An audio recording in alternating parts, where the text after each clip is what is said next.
Coach, you want to just give an opening statement on the win?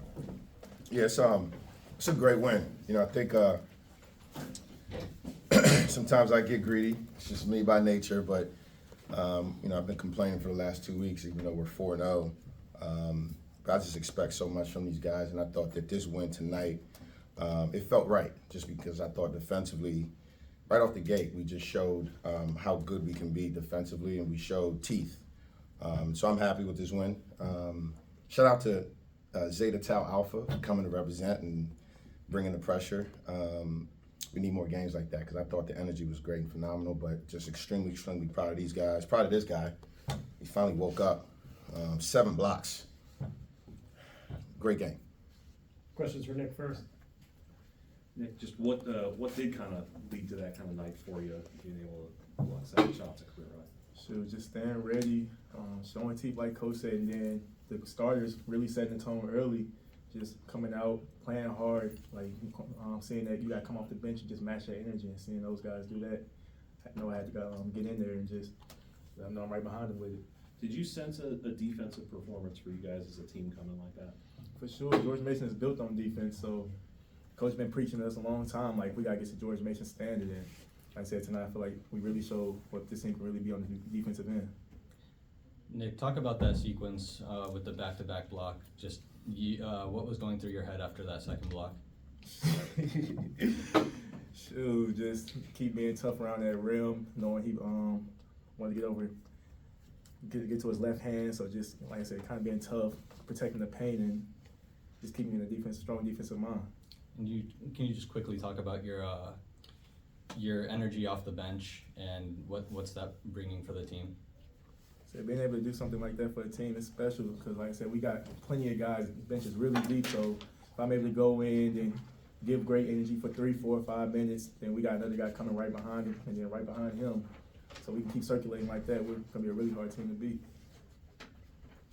Nick, I have to ask, big block, a lot of blocks tonight. How many blocks have you actually had in practice? Shoot, Trying to go for that. I ain't really been getting blocks in practice. It's crazy enough. Like, you guys kind of big down there, but I'm only like 6. He said I'm like 6'5". 6'4.5". No chance. And the follow-up with that, I know getting those defensive stops usually bring a lot of energy to the team, and especially it's kind of contagious. Did you kind of see that energy kind of just flow down the bench with guys coming in and out? Yeah, like I said, especially with shout out to the starting group, just coming out, starting having a lot of great defensive pressure. Like that, we feed on that. How you doing, Nick? Last game, Coach made a point to say that you guys as a group are still, learning and doing things that you, haven't been asked to do yet. Where do you feel the comfort level is for the team right now at this early point in the season as you head to Florida? Sure, I really feel like especially after the night, we've taken big strides. We're taking big strides every game, just learning. Like you said, we're being asked to do a lot of things because everybody's coming from such a new from other schools to this program, and the coaches do demand a lot from us. But when somebody demands a lot from you, that means they see the potential in you and they know what you can do. Thank you. Okay, thanks, Nick. We appreciate it. Good job, boy. I'm good to go. Thank you, Nick. You good. Peace.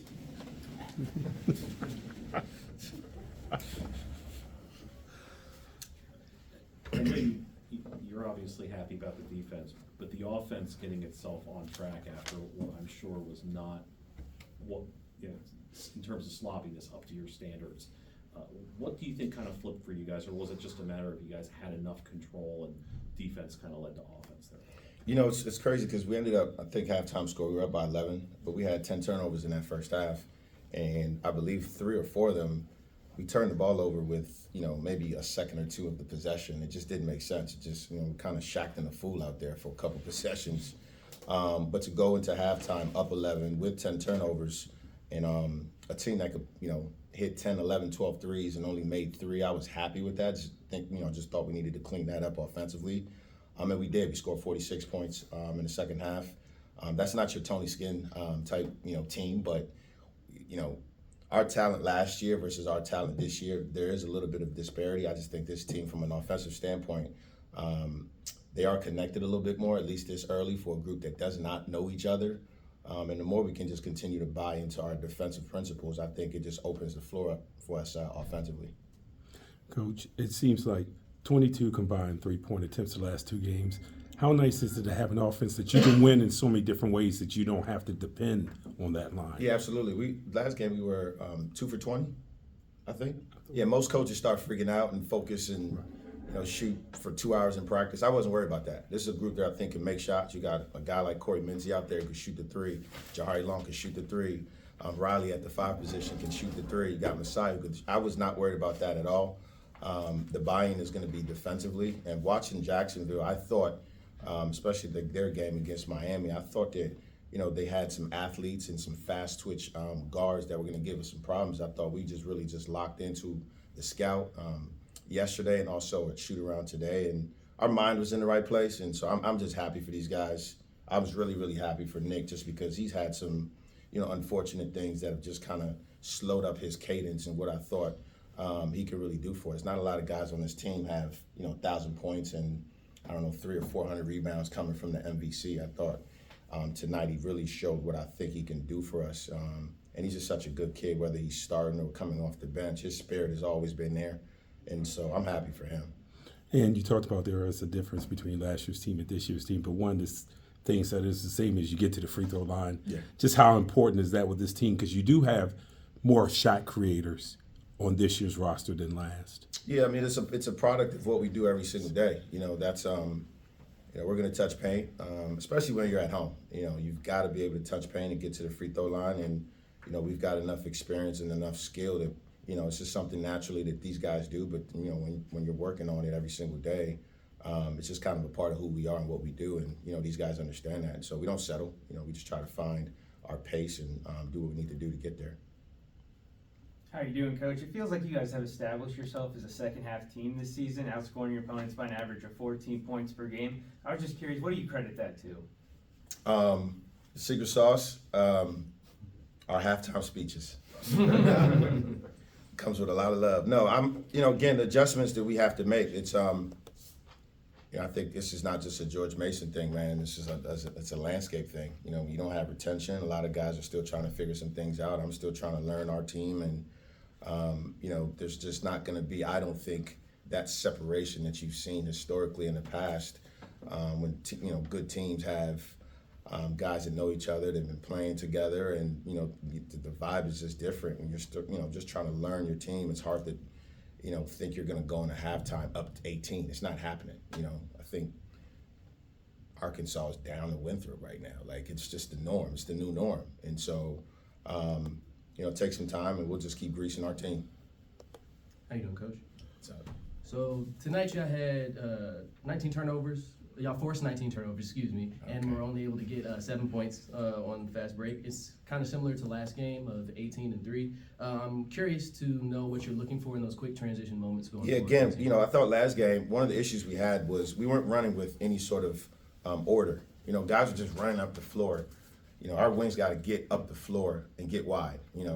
Corey and Jahari are trying to figure out who's the point guard in certain possessions, and now they're flashing to the ball. And so it felt like we were just kind of piling on each other in transition, and we cleaned that up in practice. I thought today was a little bit better, but again, you're talking 3 or 4 passes that, we just made some bonehead plays and that stuff happens. We'll get better there, but I just thought, our intent and our pace and our space in transition today was much better than the other night. And so it's just something we'll continue to get better at. And, we've got a couple of days finally to just be able to breathe and work on some things and tweak some things. So we'll get there.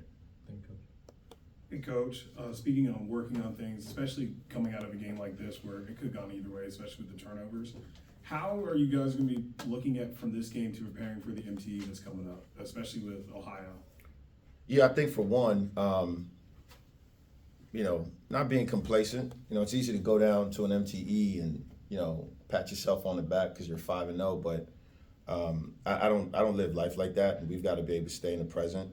We're playing well, and at the end of the day, we just got to do our part. We got to get healthy for one. I think once we get healthier, we'll become a little bit more dangerous. We're asking a lot of these guys to play minutes that, Jahari Long he's probably played more minutes in 5 games than he has his whole college career. It's got to be close.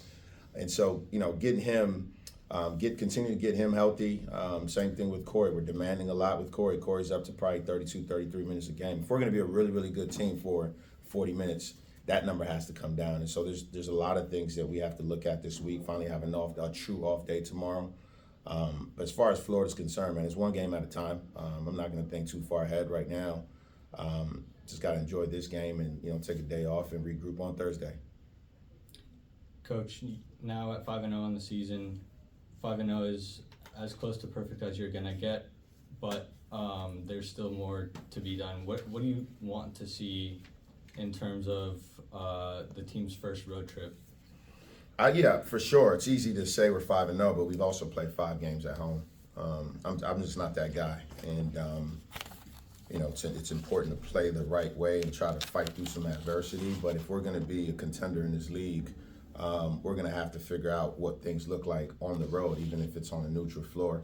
I think in doses we've had some adversity and we've gotten through it, but this is going to be a test for us. I'm excited about it, but I think the way we played tonight, and these guys they were in there just celebrating. I've never seen them so happy, and I think it's because of they felt the way that they played, and so they've got to just be able to remember why we got this type of win and take that on the road and apply that same pressure. But it's one game at a time for us.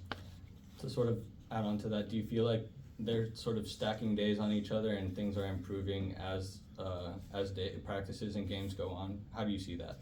Yeah, I think so. I think the buy-in is there.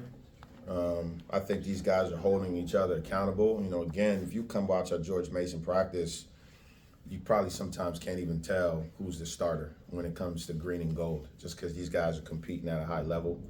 And with some of the injuries that we've had, it's helped us. So Masai Troutman had a huge game tonight. He's been coming off the bench ever since he returned from his couple game absence, but he started the season opener, so I'm wondering if the plan is to kind of eventually get him back in the starting lineup, or is yeah, that's a one day at a time thing. If it ain't broke, don't fix it. Yep. All right. Next time. All good. Appreciate it. Coach.